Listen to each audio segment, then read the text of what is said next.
Gravar, tá? Vamos começar então. Bom dia, pessoal. Aqui quem está falando é Jaime Leon. Sou pesquisador do Lema, né? Professor lá do Instituto de Economia da FRJ. E hoje a gente vai fazer mais uma sessão do Problematizes, né? Que é a atividade de extensão do Lema que a gente está fazendo para discutir conjuntura, né? A gente reconverteu toda a pesquisa, toda a extensão lá do Lema para se dedicar ao estudo, à pesquisa da pandemia que a gente está vivendo e os efeitos da pandemia, tá? E aí hoje eu vou entrevistar dois extensionistas do Lema, que são a Camila Neves e o Juan Barbosa, tá? Bom dia, pessoal. A, Bom, Cam... a Camila é mestranda em Ciências da Educação e o Juan é graduando em Geografia, os dois na UFRJ, né? Vou dar um oizinho para eles se apresentarem também, para começar o bate-papo. Juan, pode começar, dá um oi aí, que você quer falar uma apresentação? olá, gente. Então, como já anunciado, me chamo Juan, estou graduando em Geografia pelo UFRJ e é isso. Beleza. Camila, Olá, eu sou Camila Neves, estou mestranda em educação inclusiva, pela Faculdade Fernando Pessoa, no Porto, e graduada em psicologia pela UFRJ. ato falho meu, Camila Neves, então, mestrando em Ciência da Educação na Faculdade Fernando Pessoa. Desculpa, Camila. Nada. Mas, então, como eu falei, né? A gente no Problematize está fazendo boletim de conjuntura e está fazendo textos, né? A partir da demanda dos extensionistas e da nossa situação, né? A gente está vendo o que está acontecendo, cada extensionista escolhe um tema que quer escrever, quer pesquisar, e a gente está agora apresentando em forma de vídeo os textos, tá? A Camila escreveu o texto com o título seguinte, Nós não conseguimos respirar, e Juan escreveu um textinho com o seguinte título, né? As vidas negras importam, mas só se for dito em inglês. Riscos para além de uma pandemia, tá? Então são textos que de cara, né, dá para ver que tratam da discussão da questão racial que a pandemia trouxe à tona de novo, né? E aí o que eu achei bacana do texto de vocês dois, pessoal, é que apesar de serem de áreas da ciência diferentes, né, educação, psicologia e geografia, o texto de vocês converge bastante, né? Inclusive, vocês dois usam um texto do Achille Mbembe, que é a questão da necropolítica. Aí eu queria que vocês dessem um primeiro toque na bola, né, para apresentar o texto de vocês e comentar por que vocês usam essa categoria de necropolítica. O que vocês entendem por isso? Juan, estou te vendo aqui na minha tela, então você pode começar, por favor? Então, como você disse, oi, Camila falou alguma coisa? Pode seguir. Tá. Eu acho que as convergências que existem nos dois textos é meio que óbvio, porque são duas pessoas negras escrevendo sobre as suas experiências no mundo majoritariamente branco, que força com que a gente, enfim, fale da nossa realidade, né? Assim, a minha experiência de escrever esse texto não foi assim uma pegada e também nem a proposta do Problematizes, né?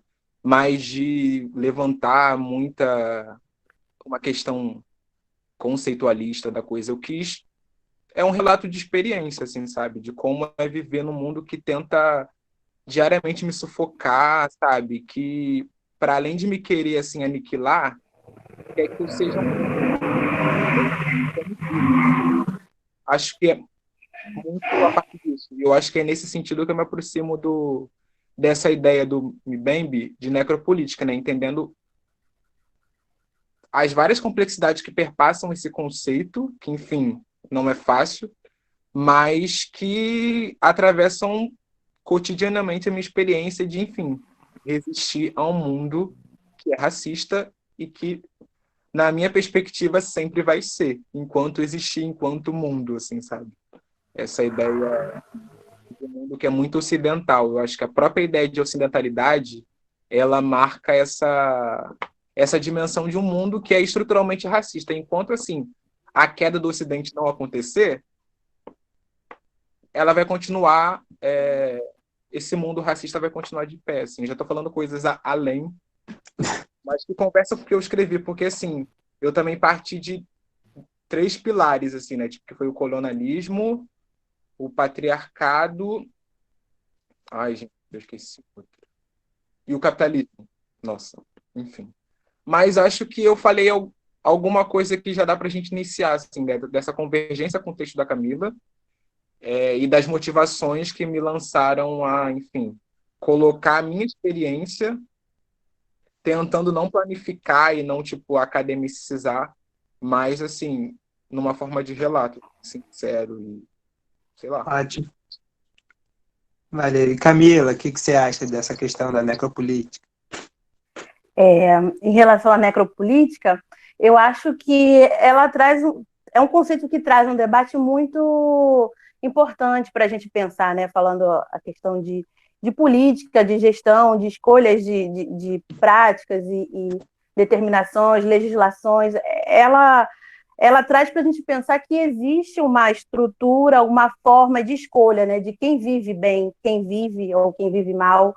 E isso, hoje, infelizmente, independe de nacionalidade, né, do que a gente está falando. A gente vê tanto que no Brasil, ou nos Estados Unidos, ou em outros países, esse debate ele vem com força, porque existem essas coincidências, que não são coincidências, né, entre muitas aspas, em relação ao que é ser negro, em relação à negritude no mundo, assim. E já falando disso, eu acho que isso me aproxima muito do Juan. Eu acho que, primeiro, antes de tudo, enquanto pessoas que experimentam a negritude nesse mundo, né, pautado nessa estrutura toda racista, com esse histórico todo, né, o tempo todo de subjugar essa população e de ter uma leitura específica sobre ela. E isso nos aproxima enquanto pessoas e enquanto sensibilidade de pesquisa, de procura, de entendimento. Então, em qualquer área que a gente esteja, a gente tem essa ligação, que é a ligação central, diaspórica, afrodescendente, africana e etc. E tal. Não, pode seguir, pode seguir.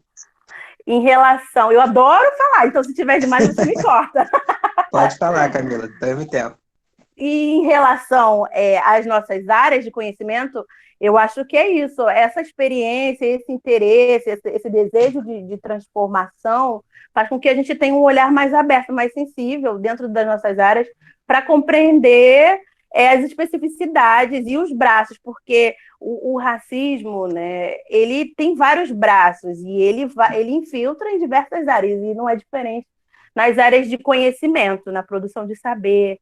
Então, a gente lá dentro consegue começar a identificar e arrumar espaços de abertura para a gente debater sobre isso e resolver, destacando que é um problema social importante e sério e que a gente precisa falar sobre ele.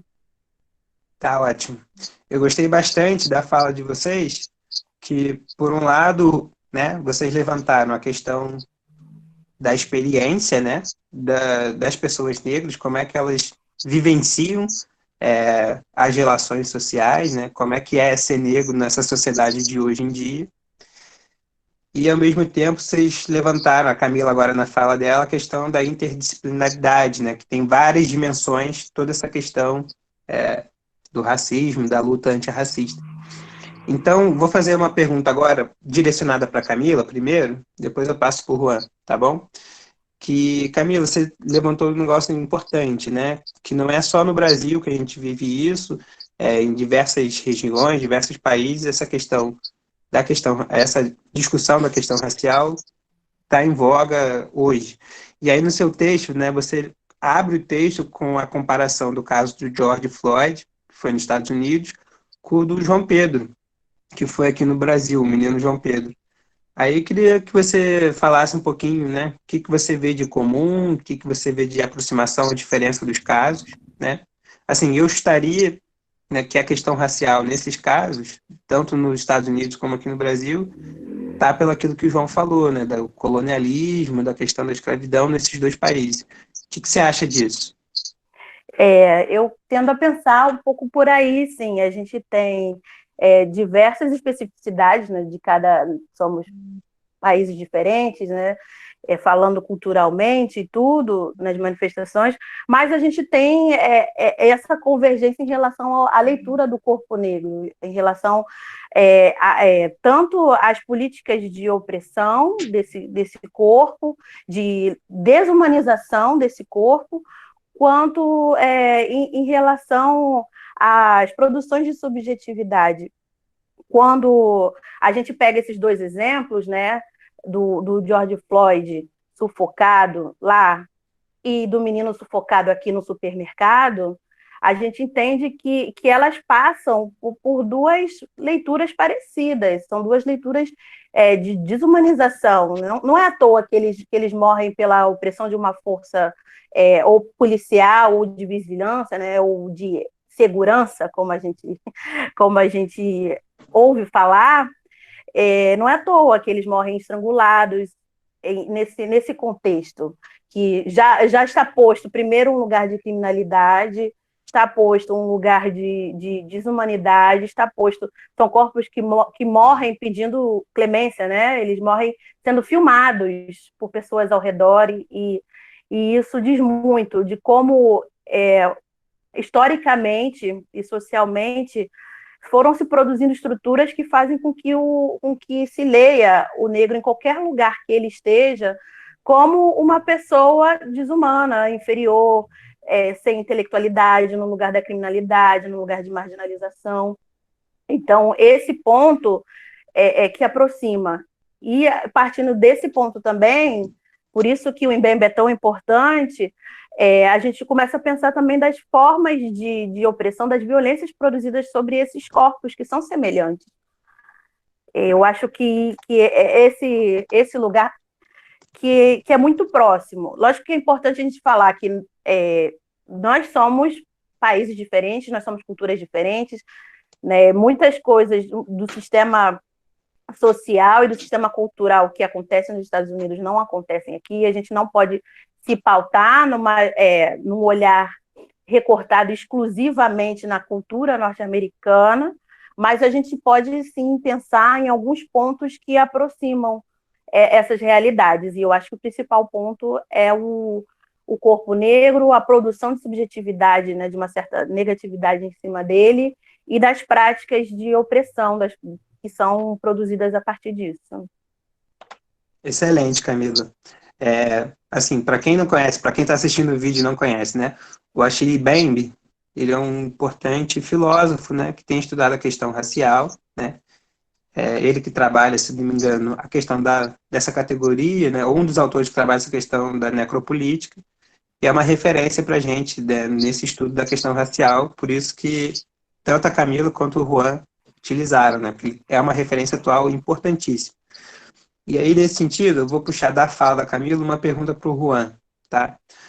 Juan, no seu texto, você abre ele fazendo uma provocação, né? Que é a seguinte: você diz que hoje em dia é preciso lembrar a sociedade que a cor da pele é um fator de vida ou morte, né? É uma provocação bastante interessante. Eu queria saber se você pode explicar essa provocação para a gente, né? Você trata da questão de uma hipocrisia que tem na sociedade. Você pode falar sobre isso para a gente? Então, óbvio, né? Quando eu escrevi o texto, eu não tive nenhuma intenção, enfim, efetiva de uma provocação. Muito embora entenda que o texto seja provocativo, mas acho que todo texto que se preze tem que ser provocativo. A gente quer, enfim, deslocar as pessoas dos seus lugares. Então, acho que... Mas não me soou na construção, né, tipo, das minhas palavras, quando eu coloquei elas, alinhei essa dimensão da provocação, mas eu acho que muito dessa provocação pode ser algo ah, que seja, que advenha com um choque à fragilidade das pessoas que vão receber esse texto como provocativo, sabe? Eu acho que. Eu quero dizer assim, tipo, da fragilidade branca, sabe, das pessoas. Eu Aham. acho que é nessa dimensão que ele se presta ou parece provocativo, mas assim, eu sinceramente só quis escrever o óbvio, o que para mim é óbvio, sabe? Tipo, que enfim, as pessoas morrem mais por conta das estruturas, da estrutura, né, tipo, do racismo, que o racismo edificou ao longo de todos esses séculos, do que, tipo, de um vírus, de uma nova família de vírus. Então, assim, tipo, não me soou, embora entenda que seja provocativo, óbvio, mas, e que trabalha nessa dimensão também, tipo, a partir da provocação, tensionar a hipocrisia de uma sociedade, de uma intelectualidade. Majoritariamente, quando a gente fala de intelectualidade no Brasil, a gente está falando de pessoas brancas que fazem análises transparentes, porque as análises não são profundas. E, assim, muito em parte também por conta dos locais em que essas pessoas estão colocadas, né? Porque, enfim, cada um vai partir do seu ponto de referência, né? Enfim, muitas pessoas partem do norte, eu tento partir do sul, e acho que as pessoas negras têm essa tarefa, enquanto pessoas que se prezem a pensar e analisar socialmente sua realidade, e eu já estou falando demais. Mas, assim, objetivamente, eu tentei falar o óbvio, que para mim é óbvio. E realmente tensionar essa hipocrisia que eu vejo por parte da intelectualidade, sabe, branca brasileira. Acho que é isso. Sim, Juan, eu concordo com você, né, que você comentou o que na verdade é o óbvio, né, são os fatos. E eu acho que a questão da provocação, né, está aí no que a Camila comentou, de que a violência, né, chega a ser contra o negro e contra a negra, está banalizada na nossa sociedade, né? E aí, quando a gente aponta isso, a gente está rompendo o óbvio, né? A gente está rompendo o que a sociedade construiu como óbvio. Mas é o Exato. óbvio, ainda é o óbvio, né? E essa pandemia está mostrando isso, né? Que quem tem sofrido mais a pandemia, que já sofria mais com a crise econômica, com a crise social, são os negros, são as negras, principalmente as mulheres negras, né? É o povo que mora na periferia, enfim, tudo que a gente já conhece de uma sociedade que é racista. Eu acho que a E pandemia, esse panorama, né? Enfim, a pandemia, essa dimensão transnacional, ela, tipo, detona que o racismo, embora tenha sua especificidade, como bem colocou a Camila, ele não vê fronteiras. Tipo assim, tá em todo lugar. Tal como o vírus que toma conta do mundo, ele está em todo lugar e matando em todo lugar. Então, acho que esse contexto de pandemia, né, tipo, aciona essa dimensão que é óbvia, mas que nem sempre aparece. Mas eu acho que o vírus, ele parece que emerge, faz emergir essa dimensão transnacional, assim, sabe? Tipo, planetária da experiência do racismo na vida de pessoas negras, porque aí toca a questão da saúde mental, enfim, e da experiência social mesmo, né? eu acho que você tem toda a razão, né? É uma questão que é mundial, né? O racismo já é uma questão mundial, tanto que a gente vê manifestações nos Estados Unidos que passam para a Europa, em Londres, né? O bicho pegou fogo também, veio para o Brasil, para a América Latina como um todo. E aí, eu vou fazer uma pergunta que, na verdade, vou fazer primeiro para o Juan, depois volto para a Camila, tá? É que, Juan, ainda no sentido do seu texto, no sentido que você deu para o seu texto, você chega uma hora e fala que as manifestações que começaram como antirracistas logo perderam espaço para as manifestações antifascistas, né? Que também está na ordem do dia. Mas você acha que elas são questões separadas? Você acha o que você acha dessa discussão, né? Passar o foco da discussão antirracista para antifascista. Ah, olha, isso é Enfim, como tudo na vida é escorregadio. Eu acho que, assim, uma coisa que eu não falei antes, mas a minha experiência enquanto um universitário negro também é muito escorregadia. Porque, assim, eu estou num lugar que não é um lugar de potência para a minha experiência, porque a gente sabe de todo o processo de, enfim, estruturação das academias. Elas não foram pensadas para pessoas negras, né? Tanto é que a gente, enquanto aluno, enfim, pesquisador, pesquisadora, tem tentado, assim, tipo, não tem tentado, tem sido forçado a propor, por exemplo, novas bibliografias para, enfim, seleção de mestrado, doutorado. Um movimento não deveria ser nosso, porque, assim, se a gente for partir para pensar, as pessoas que entram na universidade, elas têm uma bibliografia pronta. Por que que eu tenho que ser demandado por um pesquisador ou pesquisadora para, com um discurso, assim, entre aspas, um discurso suave, de que, ai, não, mas é para melhorar, é para, enfim, agregar valor, mas isso deveria ser um processo da própria academia, se de fato ela pensasse inclusivamente, embora também essa ideia de inclusão seja muito complexa. Mas, enfim, e aí, voltando a essa pergunta, eu acho que a gente lida com apagamento.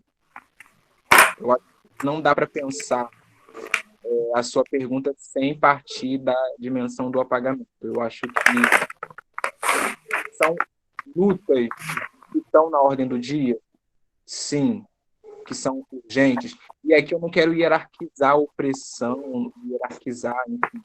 Mas eu acho que, eu tenho certeza, e por isso eu escrevi, que houve sim um apagamento, e de alguma forma também partindo, que brota, que advém dessa hipocrisia da intelectualidade branca brasileira, de criar rota de fuga. Sempre que é possível uma construção efetivamente antirracista, a gente poderia dizer, cria-se uma outra camada para não se atingir o objetivo final. Então, eu escrevo o texto justamente não querendo hierarquizar, mas querendo demarcar essa fuga das pessoas que querem se, enfim, reivindicar enquanto racistas, e eu estou pensando em pessoas brancas, embora eu particularmente não acredite que pessoas brancas possam ser antirracistas, assim como não acredito que homens podem ser feministas, mas isso também é uma outra questão, não é agora, mas é tipo assim, tipo, de pensar a partir dessa coisa, do apagamento. Eu acho que ainda a gente está lidando com apagamento, porque se você tem uma agenda que está na ordem do dia e que partiu, assim, o burburinho começou por conta de uma atitude racista, por que as pessoas estão reivindicando uma outra bandeira, sabe? E também outra palavra, além de apagamento, instrumentalização, porque aí você começa tudo isso para criar uma cortina de fumaça e para a gente não debater o que é crucial, efetivamente, que é falar do Boa. a brasileira, que é tipo assim, um racismo ainda muito mais extremamente sofisticado, sabe? É extremamente sofisticado. O racismo da universidade pública brasileira é extremamente sofisticado. A gente tipo, lida com uma fineza, sabe? Uma coisa tipo assim, Sutil. lapidada, sabe? Muito assim, muito articulada e estrategicamente construída. Então, tô falando demais de novo, gente, desculpa. Mas como é uma conversa, estou me sentindo na mesa do bar. Então, eu tô falando. Mas eu acho que quero focar palavras. Apagamento. Eu acho que a sua pergunta eu responderia apagamento. É mais um apagamento. Tá bom. Obrigado, Juan. Eu vou puxar um fio, né, dessa resposta do Juan para fazer uma pergunta para Camila. O Juan levantou um ponto que é bastante polêmico mesmo, né? Que é a questão, será que uma pessoa branca pode ser antirracista? Será que um homem pode ser feminista. Essa é uma discussão super delicada mesmo. E recentemente eu vi um texto, uma fala, né, da Djamila Ribeiro, que também é uma grande referência na questão da luta antirracista, que ela discutia esse tipo de questão. E ela falava o seguinte, se eu peguei direito, né? Na verdade, todas as pessoas têm seu lugar de fala, né? Independente de cor, de posicionamento político e tudo mais. E é até bom que todo mundo fale, porque quando todo mundo fala, você dá visibilidade para a questão que a gente quer discutir, né? Que no caso aqui é a questão racial. Só que, por que que o negro, no caso da questão racial, tem um posicionamento diferente, né? Porque ele vive enquanto um grupo social, enquanto ele vive uma experiência social de um ponto de partida desprivilegiado, né? Porque ele sofre toda essa violência estrutural, todo esse preconceito, todo esse apagamento que o Juan está colocando. Então, eu acho que o ponto de vista dela é bastante interessante, né? Que todo mundo tem seu direito, todo mundo tem seu direito de ter o seu lugar de fala, né? E que o lugar de fala dos grupos que são chamados de minoritários é importante porque eles vivem uma experiência social de um ponto de vista diferente, né? Achei isso bastante interessante. Aí direcionando agora para Camila, voltando para o texto dela, eu queria fazer a seguinte pergunta. No seu texto, você levantou aí a questão da subjetividade e tudo mais na sua primeira fala, e eu vi que você usa como referência, né, além do Achille Mbembe, você usa o Mauriase, e você usa as referências que você tem da psicologia para discutir o texto. Eu queria que você falasse um pouquinho, né, o que a psicologia social ela pode trazer para o entendimento da questão. Tá, então vamos lá. Tem muita coisa para falar. Pode falar. Eu quero primeiro agradecer ao Juan pela fala dele. Eu estou aqui, Juan, anotando tudo, ouvindo. Muito obrigada pela sua fala. E aí eu queria falar, vamos lá, vamos começar primeiro pela leitura que o Juan trouxe, porque eu acho que ela é fundamental para entender onde a psicologia ela entra nisso, né? Essa forma de apagamento, essa produção de uma subjetividade sobre o negro, ela não é recente, né? Ela é muito, muito, muito, muito antiga. E, inclusive, quando ele fala que a academia é um espaço que não é produzido para a gente, que não é produzido em cima da leitura dos nossos conhecimentos, né, que traz essa demanda, fundamente o seu texto. Os nossos fundamentos, com mil desculpas ou não, os nossos fundamentos são seculares. Eles não são fundamentos que estão dentro da academia, e nesse ponto a gente traz muito, muito para a academia e recebe de volta muito pouco. Mas e aí, voltando, né? Então, existe, se a gente for falar, por exemplo, de uma estrutura, enquanto o iluminismo estava lá pautando a quebra de um paradigma, a leitura, né, o homem, a intelectualidade, tudo, a gente tinha uma população sendo escravizada. A gente tinha um sistema econômico em cima de um corpo que, notoriamente, não foi considerado como produtor de conhecimento naquela época. Quando fala em produção de conhecimento, metodologia, ele não foi considerado nesse contexto, nem as suas manifestações, nem a sua forma de existir no mundo, nem a sua forma de produzir conhecimento. O que era muito interessante, não se sabia que havia muita riqueza e muito conhecimento dentro dos corpos negros? Claro que se sabia, mas estrategicamente era importante afirmar que não havia, né? Que aquele corpo era um corpo sem alma, vazio, ou desterritorializado. Ai, que palavra difícil de falar, mas é isso. Então, vários discursos foram produzidos em cima disso, né? A branquitude que foi formando um sistema econômico, social, de pensar esse corpo, produziu várias coisas, inclusive conceitos.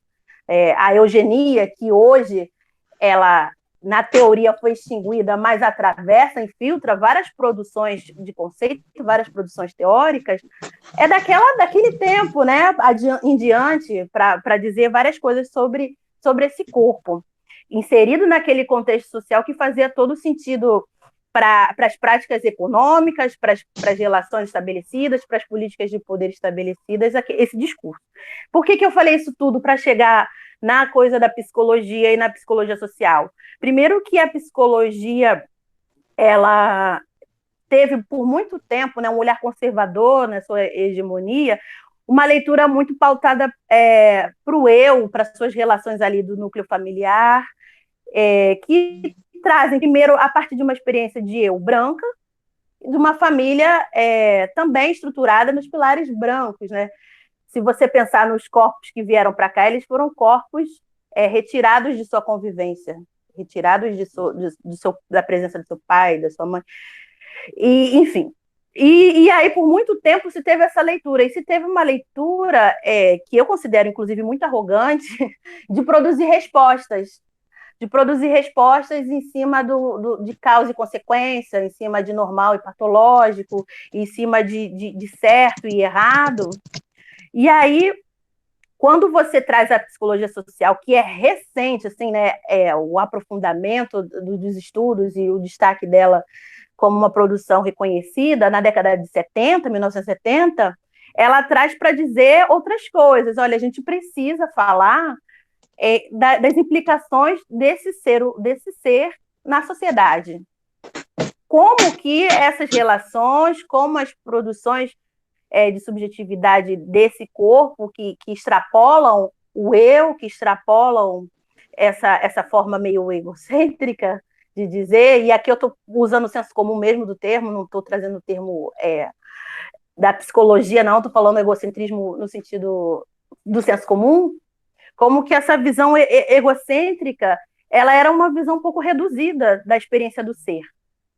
Como você pode fazer uma leitura de um corpo sem considerar as práticas dele, a vivência dele. Quando eu trago, por exemplo, para falar um pouco da psicologia do trabalho, como você desconsidera as vivências do trabalho, o adoecimento, as formas de exploração que aquele corpo é submetido cotidianamente, o que é cobrado, o que é julgado em relação a quem produz ou a quem não produz, o que é chamado de produtividade, o que é um corpo produtivo. Né? A psicologia social, ela traz isso para a gente pensar, que essa leitura ela não está indissociada da sua experiência social, não está indissociada, né? Ela traz a leitura lá das representações sociais, de como um olhar sobre o corpo negro e um olhar também sobre o corpo branco, porque se a gente tem a pauta da negritude, é importante a gente ressaltar que existe a pauta da branquitude, e a fala do Juan, de novo, é importante para a gente falar sobre isso, porque o racismo é um problema fundamentalmente do branco, porque não fomos nós que inventamos isso, é importante que o branco entenda, mas existe um lugar de fala, a experiência da branquitude, ela tem que ser vista, né? Se você tem o corpo negro oprimido e reprimido, é porque existe um corpo branco privilegiado e opressor, de alguma forma, né? A gente não está dizendo aqui, as pessoas brancas saem por aí batendo.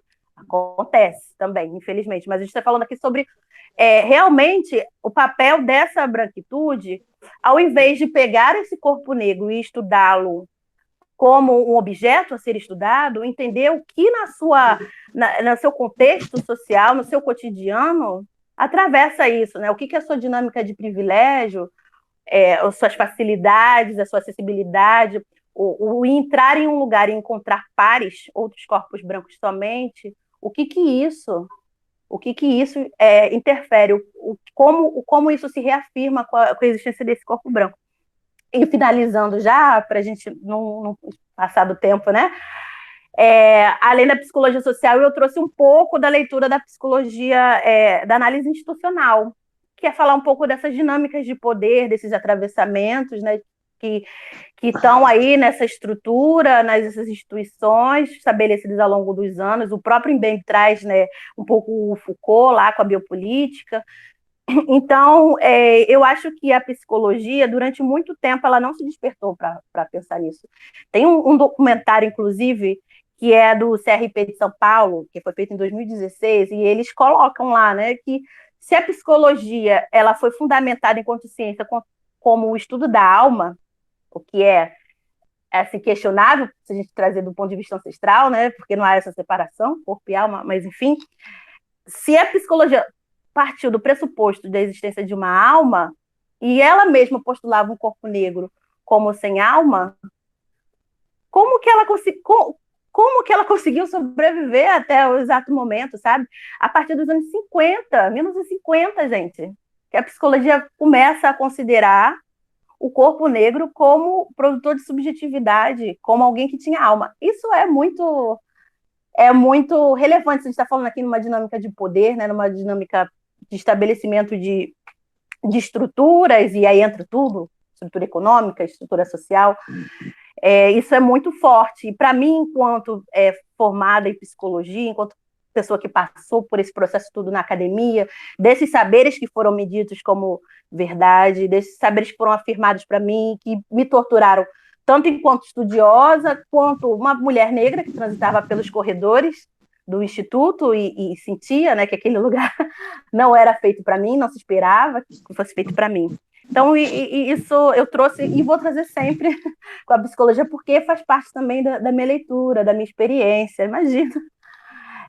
Eu acho que é basicamente isso. Tá, muito legal, Camila, ouvir a sua perspectiva, né?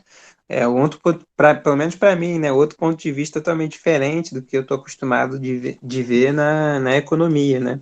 Bastante bacana a questão que você traz da subjetividade, da questão institucional, né? Das relações de poder, da racialização dessas relações e tudo mais. E eu concordo com vocês dois quando vocês falam que as nossas referências, né, que foram construídas socialmente, em geral são referências da branquitude, né, e que é uma questão, como a Camila colocou, né, o racismo é uma questão do branco, né, que é um problema criado pelo branco, mas quem sofre na pele é o negro, né, então, puxando uma referência que eu tenho, que é o Florestan Fernandes, que estuda a questão racial também, ele fala o seguinte: a democracia racial, a democracia como um todo, só vai existir a partir do momento que o branco também participar dessa luta antirracista, né? Porque não adianta nada, só a gente levantar, a gente e os negros, né? Levantar essa questão dessa luta, essa pauta antirracista, enquanto que aquele que racializa as relações sociais continua com a mesma visão de sempre. Então a gente tem que trazer eles para o debate, eles têm que perceber também a importância deles nessa luta, né? E aí eu queria fazer uma pergunta agora direcionada para os dois, tá? Aí é para os dois. Cada vez mais, e eu acho que tem isso no texto de vocês dois já, né? Cada vez mais a gente vê as conexões, né, as intersecções da questão da raça, do gênero e da classe, né? Por exemplo, a Angela Davis tem lá o livro Mulheres, Raça e Classe, que é essa discussão, né? Ela não usa essa palavra interseccionalidade, mas é essa discussão, né? Como é que se conecta gênero, raça e classe. E a gente viu, né, recentemente a entrevista do Silvio Almeida no Roda Viva, todo mundo aqui discutiu bastante entre os extensionistas.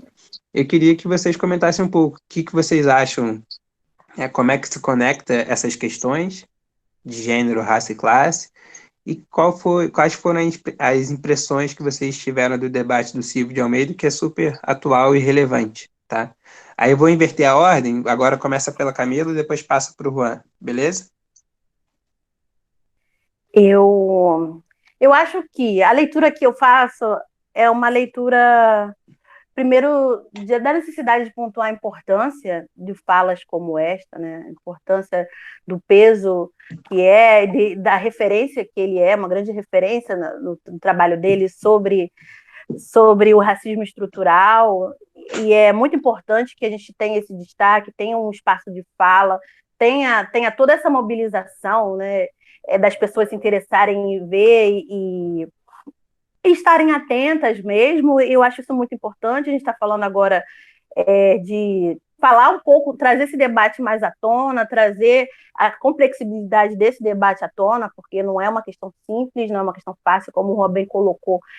O racismo ele se manifesta de formas complexas, ele tem vários tentáculos, então a todo momento a gente precisa estar atento. Quanto mais a gente fala, quanto mais a gente a gente aprende sobre esse assunto, quanto mais a gente debate, principalmente a população branca, que por muito tempo não teve relação com esse tema, né, não teve abertura em debater esse tema, é fundamental.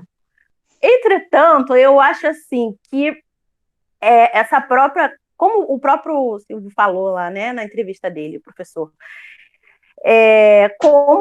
mesmo a gente abrindo espaço, a gente ainda enfrenta questões, como, por exemplo, lá a mesa, né, está formada por pessoas importantes, referências nas suas áreas de conhecimento, pessoas negras. Entretanto, como um evento pontual, como estamos aqui agora, né, nós três. É ótimo falar entre nós, é ótimo que a gente consiga dialogar entre a gente, mas como foi apontado lá na entrevista, não há mais nada que se dizer, nós não temos conhecimento em outras áreas, nós não precisamos nos aprofundar, nós não estamos no cotidiano, enquanto 55%, né, de acordo com o IBGE, da população. Por que pontuar um dia? Por quê, né? Essa reunião foi muito importante da entrevista lá no Roda Viva, mas eu acho que esse ponto que ele trouxe muito sutilmente, de uma forma elegante, educada e inteligente, como ele que é importante que a gente pontue. Esse debate, ele é cotidiano. E, além desse debate, o corpo negro produz diversos conhecimentos que falam sobre a negritude, sim, mas que falam sobre N coisas, milhares de coisas. Nós estamos aqui, né, falando, tem um economista, tem um geógrafo, tem uma psicóloga. Então, a gente tem diversas áreas de conhecimento para debater em diversos lugares. Juan? Então, já puxando o gancho, que é sempre assim, né? A gente vai sempre puxando o gancho. Da fala de Camila, eu, primeiramente, acho potente uma existência negra, né? Nessa magnitude, mas vejo ainda, como Camila bem pontuou, e é uma coisa que eu já vim, assim que você lançou a pergunta, de compartilhar, dessa dimensão episódica dessas experiências. É sempre um evento, sabe? É sempre tal como no Facebook, assim. Nem sei se pode falar, não, mas aqui não tem problema, não. Está dizendo naquela rede social, sabe? Assim, vou marcar daquele evento para lembrar de ir. Eu acho que ainda está nessa dimensão do episódio. É uma coisa pontual, é ali. Não menorizando a importância de um intelectual, sabe? Da magnitude que é Silvio, sabe? Mas também entendendo as complexidades do que é se tornar um intelectual negro no Brasil. Porque, assim, são muitas camadas que precisam ser desfeitas, porque, como já bem falamos, a academia embranquece. A realidade é essa. A gente, negro na academia, tem isso quando temos consciência racial, porque também a gente não pode tacar no mesmo saco de gatos, porque, gente, cada preto é um preto, cada preta é uma preta. Não vamos entrar nesse detalhe aqui, mas assim, perceber essa dimensão do embranquecimento acadêmico que existe e que, assim, eu, por exemplo, falando da minha experiência, tive jornada dupla. Estou tendo ainda porque estou me formando, estou em formação. Você lê um Foucault e lê um Mbembe, sabe? Para equilibrar, para não enlouquecer. Porque é, tipo assim, nesse sentido. E aí, eu tendo a... Você tinha feito o comentário também do Florestan, né? Eu acho que também é um pouco complicado. Ai, gente, como é que eu vou dizer isso? Sem não me enrolar mais. Espera aí. Porque me parece que é uma certa despotência do potencial da negritude. Quando a gente coloca essa coisa de convidar pessoas brancas. elas são o ponto nevrálgico do problema. E eu não tenho que convidá-las para resolver um problema que elas criaram. Sabe aquela coisa de ser pedagogo, assim, respeitando a profissão, entendendo a dimensão do que é pedagogia e pedagoga. Mas ser professor de branco, sabe? Em linhas gerais. Eu acho que essa coisa que você coloca do Florestan me inquieta nesse sentido, entendeu? Porque nós, enquanto negros, estamos produzindo conhecimento, estamos nessa coisa, tipo assim, porque é tensão direta. Se você é um negro e está na academia e tem consciência racial, você não está lá, tipo, de boa. É ferro todo dia. Todo dia você tem que estar, tipo assim, autocriticando, se autocriticando, entendeu? Para não ser engolido. Porque a realidade é de você ser engolido. É muito mais forte. Não adianta. Não adianta. Mas, assim, a gente também trabalha, tipo, opera nessa fronteira. Porque isso tem que ter. É daí que sai o diálogo. Vão continuar abrindo os caminhos que foram abertos, que já estão sendo abertos desde muito tempo lá atrás. Mas, assim, falei muita coisa. Mas eu quero, tipo, lembrar de uma outra coisa que eu estava lendo essa semana, que é do Abdias Nascimento. Porque, enfim, Camila cheia das referências, eu acho mais. Mas aí eu quero também puxar uma coisa aqui, uma leitura rapidinha do Abdias Nascimento. Se consciência é memória e futuro, quando e onde está a memória africana, parte inalienável da consciência brasileira? Onde e quando a história da África, o desenvolvimento de suas culturas e civilizações, as características do seu povo foram ou são ensinadas nas escolas brasileiras? E aí eu coloco nas academias brasileiras. Onde e quando? Quando há alguma referência ao africano ou ao negro, é no sentido do afastamento da identidade negra. Então a gente ainda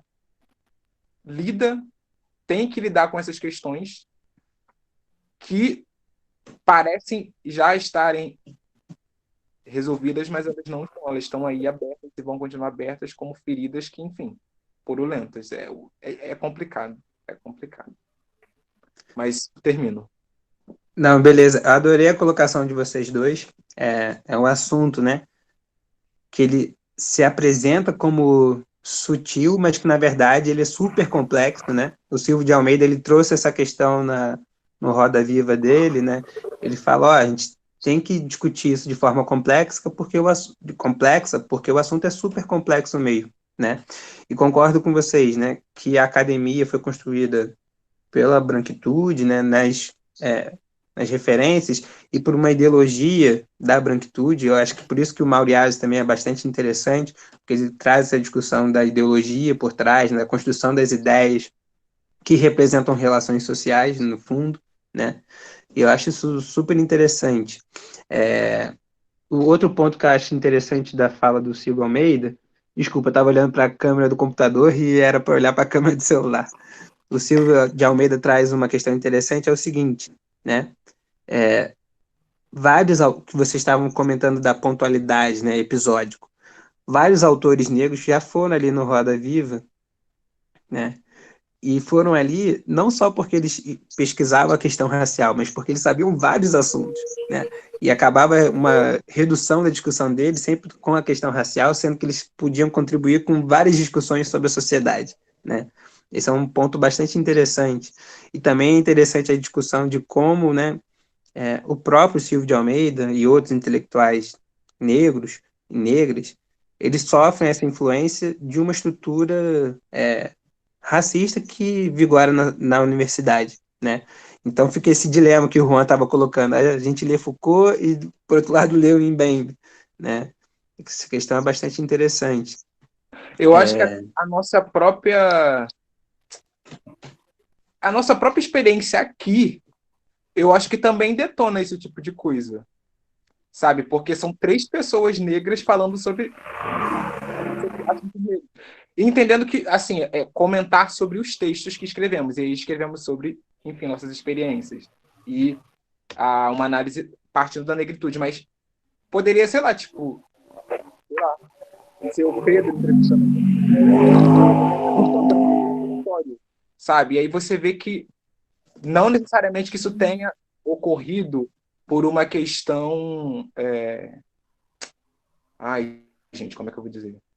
Mas o próprio imaginário e o inconsciente, ou consciente coletivo, já direciona esse tipo de coisa. Ah, tá, vamos escolher uma pessoa que é igual a ele, sabe? Porque. E aí meio que, tipo. Não sei se eu me fiz entender, mas assim, também é uma Não, coisa que se relaciona com o que você falou. claro, tem tudo a ver mesmo. E assim, né? Tanto eu, quanto a Camila, quanto o Juan, a gente está produzindo outros textos também, que não só da questão racial. E vocês, faço o convite aqui para vocês visitarem a página do Problematizes, que é problematizes.org, e lá vocês conseguem ver os outros temas, outros textos que a gente trabalha. Mas com certeza, Juan, né? Sim, A gente reproduzir esse tipo de posicionamento, né? Reproduzir eu esse tipo queria de também. posicionamento. Não, só um minutinho, já vou passar a palavra. A gente reproduzir esse tipo de posicionamento de só negros falarem de questão racial pode ser problemático, mas só justificando aqui, né? Por que que a gente fez dessa forma nessa sessão? Porque, como eu disse no começo, a gente escolheu, os extensionistas escolhem os temas que estão interessados em escrever e apresentar. E aí, como nós três escrevemos sobre questão racial, acho que faz sentido a gente discutir entre a Não, gente, mas poderia ser qualquer pessoa realmente discutindo essa questão. Camila, o que você ia falar? Acho importante isso que o Juan trouxe, né, e o que você trouxe também, professor.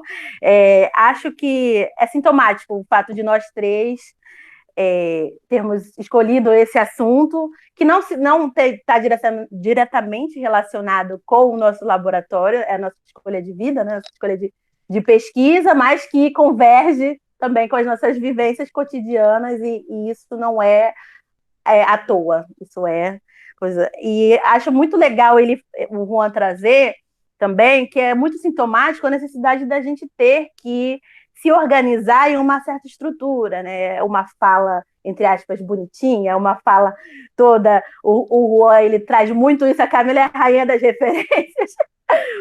Porque é verdade, assim, é uma pena que para que a nossa fala, ela para ser valorizada, ela tem que se estruturar na produção de conceitos que são valorizados pelo formato da branquitude. Essa é uma forma, digamos, até de defesa, mas que a gente, até falando um pouco sobre a entrevista, né, do Silvio, que a gente comentou um pouco, né? Será que se a gente não traz essas referências, a gente é considerado enquanto produtor de conhecimento? Isso é triste, isso é sintomático. É horrível que eu tenha que sentar aqui e ser a rainha das referências. Isso é horrível.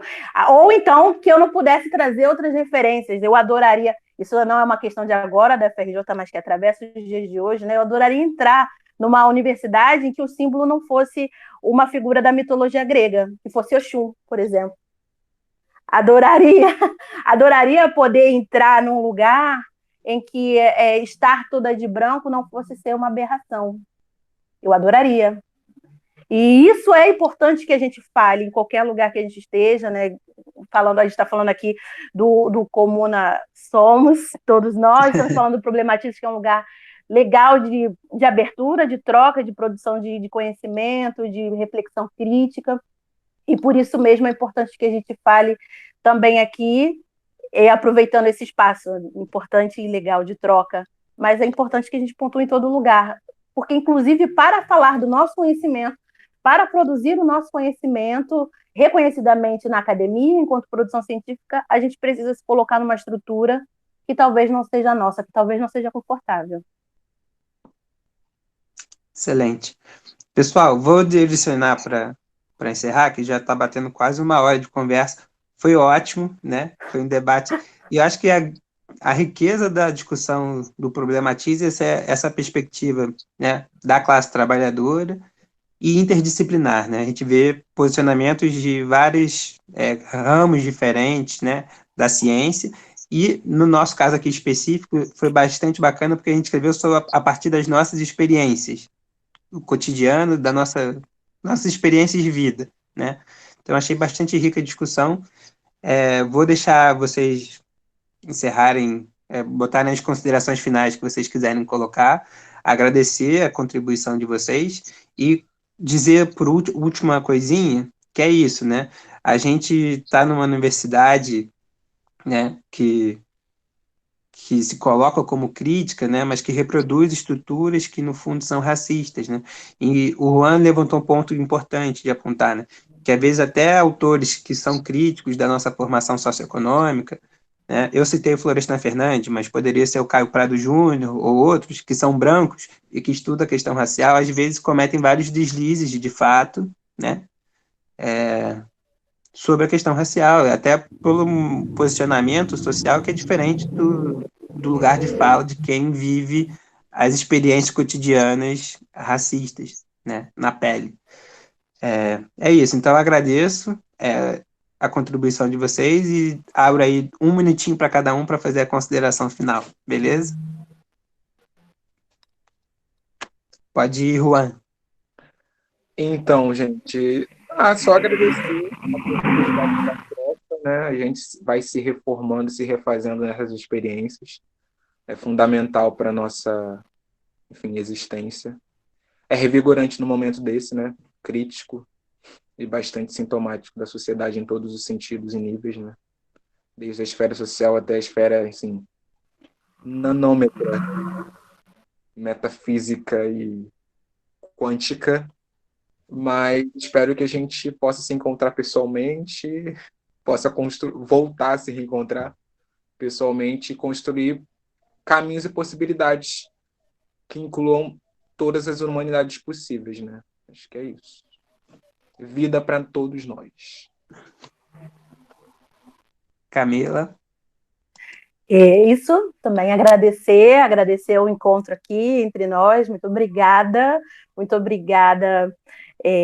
todos vocês, Juan, maravilhoso, muito obrigada, professor Jaime, muito obrigada a todos, e vamos seguindo, tentando achar formas de respiro, eu acho que a gente está tentando trazer, são estratégias e formas de fortalecimento coletivo, enquanto povo preto, e formas de arrumar brechuras de existência, que a gente consiga espaços como esse, que a gente consiga produzir espaços de vida, né? É isso, muito obrigada.